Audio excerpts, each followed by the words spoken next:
বিদ্যুৎ কর্মীদের আটক করতে স্বাভাবিক হয়ে যায় বিদ্যুৎ পরিষেবা, তাই সবাই বলছেন চাপ দিলে সবই হবে।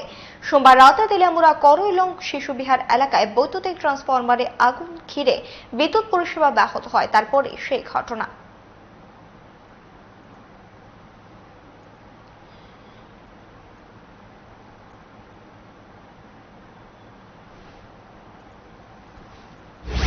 আজকে অনেকদিন ধরে এইখানে পার্কিং হইতেছে, পরপরে আছে কত আগে মানে বিরাট আগুন ধরছে ফায়ার সার্ভিস আছে, এটা নিবে চিঠি পয়সা মানে আমরা করছিল এটা ভালো করে তারা ইয়ে করে দেব, কোনো সমস্যা তোমার না হয়, ঠিক আছে।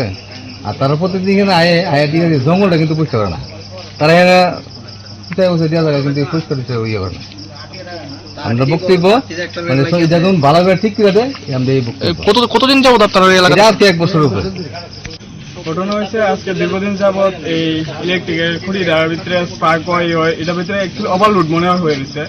যাই হইতেছে তার জ্বলিয়া দিতেছে, মানে কারেন্ট থাকলে তার পুড়িয়া মানে জাস্ট উপরের বাকলাটা খুললে আসে, জাস্ট যার লেগে আগুন লাগতেছে। আর অল টাইম স্পার্ক করতেছে, অক্ষণও স্পার্ক হয়েছে, দেখেন আগুন জ্বলে গেছে, অক্ষণ অল টাইম দীর্ঘদিন যা স্পার্ক করতেছে আর আগুন জ্বলতেছে দিন। আজকে হঠাৎ করে একটু আগে এটা ব্রাশ মারে তেল বেরিয়ে গেছে।